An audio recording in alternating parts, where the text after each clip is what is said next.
turabaramukije bakunzi ba Elcomag TV amari hose mwiriwe mwarabuse umugoroba mwiza canke igitondo ciza igenekerezo ya 27 ukwezi kw'icenda mu 2027 niho umuryango utabara imbabare Croix Rouge Burundi waramuka utunganya inyigisho zidasanzwe ku cigwa citwa Premier Secours canke ubutabanzi bwa mbere. Ivyo vyigwa bikaba vyahawe abashoferi canke abasanzwe bagendesha imodoka bakaba bashiye kwiga ibitari bike kucokorwa mu gihe abayisanganya ubutabazi botanga mu gihe abayisanganya tukaba twashiye kuganira n'umwe mu bariko bakurikirana izo nyigisho umviriza ivyo twiganira. Ego ivyo vyigwa twakurikiranye ni vyigwa by'ubutabazi cyane nka twebwe bahamagaye twama mu ibarabara iminsi yose twabonye yuko bikenewe cyane kuko wewe haraho wewe uri mu ibarabara ukagira isanganya Imana ikaguha we ntiyagira icuba umugabo muri kumwe bagakomereka bakamererwa nabi byo udashobora umwanya wuko uhamagara ubutabazi kuko Croix Rouge yabitwigishije uraburagira ibyo ushobora ugahamagara ari wowe ushobora kugirira promesse ukayimugirira imbere y'uko ubutabazi buhashika. Twanezerewe cyane n'ibivyigwa kuko nivyigwa twebwe bituraba cyane nka twebwe akamaro kacu kuko amasanganya menshi aba kubama mu ibarabara abashoferi imiduga amamoto amakinga ndetse n'abantu bamwe muri ko murahura haraho usanga yagize isanganya ukamenya ivyo umugirira ukamenya ingene umutabariza nk'abo tutari kumwe umunsi dukorana tuzogerageza tuje turatora umwanya tubibigisha naho tuba tubivuge kuko numvise yuko ibintu by'ubutabazi ari ibintu bihambaye cyane kandi byiza. Ega mbega mu byo mwize mu dutomorera neza abantu muzofasha n'abantu bagize amasanganya yabo abantu tuzofasha n'umuntu wari wese tuzosanga mu ibarabara tumusanze harambaraye no guhagarara tukaraba ico dushoboye tukaraba yuko dushobora kumutabara no kumutabariza nta numwe tuzokura mu byo twabonye. Mwize bukomere cyangwa bari mwabonye makurikiranye n'ubugahe bakarorera hariho gukomereka ugakomereka ukuboko ugakomereka ukuguru ugavunika hanyuma ibikomere ni byinshi ngaho uzoba wagize mugabo hari ico uzoshobora gufasha mugenzi wawe ngaho usanzeho icambere ushobora kumukorera utarashika kwa muganga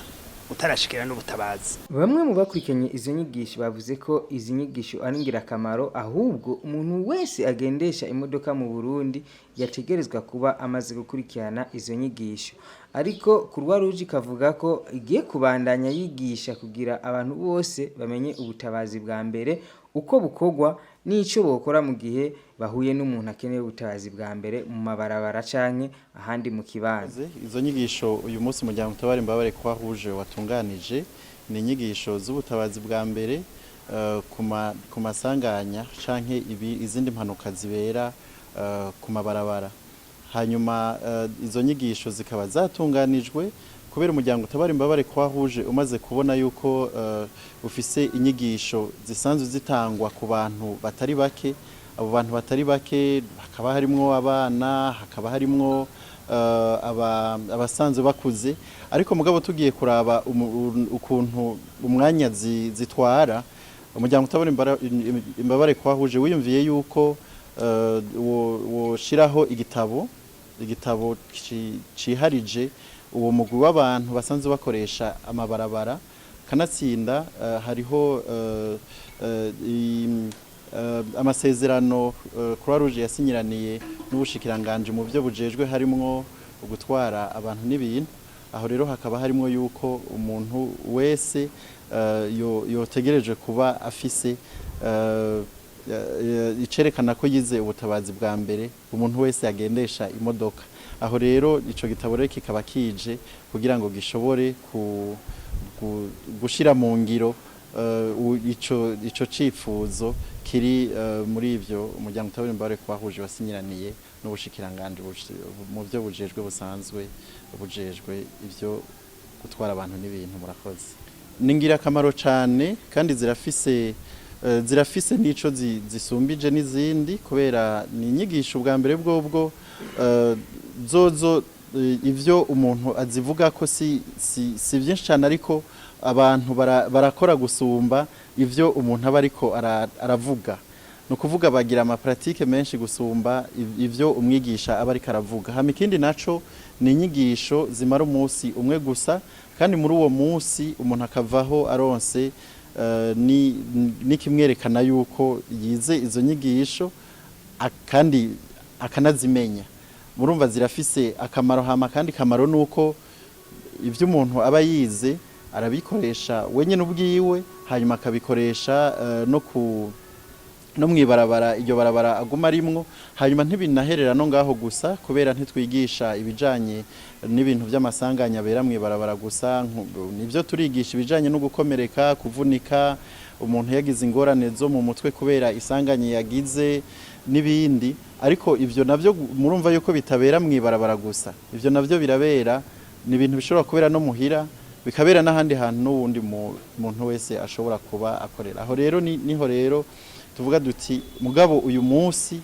by'umwihariko ni inyigisho z'ubutabazi bwa mbere izo nyigisho zikaba zihariwe abo bantu basanzwe bafata umwanya munini bari mwibarabara cyane cyane abo twita abashoferi canke abashoferi rero bashobora kuba arabatwara imiduga canke bashobora kuba arabatwara amapikipiki canke batwara n'amakinga izo nyigisho dushobora kuzigisha mu Kirundi mu Gifaransa mu Giswahili no kuvuga umuntu wese ari muri urwo rwego arahamagariwe kuziga murakoze muvuze ko mutanga izo nyigisho ku munsi umwe mbega maheze makabakurikirana makabona koko izo nyigisho zagize akamaro ko tuvume ngo umwanya ni muto cyane uwo mengo ni umwanya muto ariko uwo mwanya wose tuwuharira ama pratique ico twita ama pratique no kuvuga nimba umuntu turiko turamwigisha kugira ngo tumwigishe ukuntu azohagarika amaraso nta byinshi tumubwira kubijanye n'amaraso kubera umuntu yagize isanganya umuntu araboneka yuko ariko arava amaraso hanyuma tumwigisha ati umaze kubona yuko umuntu yavuye amaraso mbega uyahagarika gute haba umuntu yavunitse abantu barabona yuko nakashobora kuba yavunitse hanyuma umuntu yavunitse mbega ushobora gushigikira gute iyo mvune mu kurindira yuko abo wahamagaye bashobora gushika canke mu kurindira yuko mwebwe nyene mushobora no kumujana kwa muganga kuko murashobora kumujana no kwa muganga hanyuma ikindi naco bize nuko umuntu arashobora kugira isanganya ugasanga yagumye mu muduga ariko rero muri izo nyigisho rero ni mbega wo vyifatamwe gute wewe nk'umushoferi kugira ngo abo bantu bagize iryo sanganya ushobore kubakura mu muduga umaze kumenya ubwo buhinga bw'ukuntu ushobora kumukura mu muduga hamushobore kumufasha n'ivyo bijaye n'ubutabazi bwa mbere bivanye n'ukuntu uwo muntu yameze murakoze rega abashoferi barafise uwo muco w'ubutabazi ko hari igihe amasanganya mba abashoferi bakaca biruka umuco wo gutabara ni umuco usanzwe uri mu Barundi gutabara na cyane cyane nk'ibi byo bijanye n'ubutabazi bwa mbere no kuvuga umuntu iyo uriko uramwigisha nk'izi nyigisho zo zirafise igice gikuru kijanye no gukinga ukuntu dushobora gukinga ariko mugabo tumaze gukinga naho tushiramwe yuko twebwe muri kwahuje turafise indamutso yitwa tugira ubuntu iyo rero yatugira ubuntu ubwo buntu rero umuntu turagerageza turiko turatanga izo nyigisho umuntu akabigaruka ko umwanya wose kubona yuko kanaka ari karava atoca amurekera ngaho hanyuma agasinzikara akahava anapfa kubera yabuze gitabara donc ivyo bijanye rero n'umuco wo gutabara ni ibintu ku muntu urumva ashobora kuba atarasanzwe abifise ariko izo nyigisho umaze kuzikurikirana turafata umwanya ukwiye muri uwo mwanya wose tuba turiko turasubiramo izo nyigisho ukugira ngo umuntu tubimwumvishe yuko ahamagariwe nawe gutabara mugenzi we ivyo birangiye baciye bakoreshwa imyimenyerezo yerekana yuko ivyo bize baba babitahuye bikaba vyagenze neza akabavuze ko babitahuye ku rugero rwiza bakaba baciye bahabwa na certificat zibemerera neza yuko hari inyigisho z'ubutabazi bwa mbere bakurikiranye.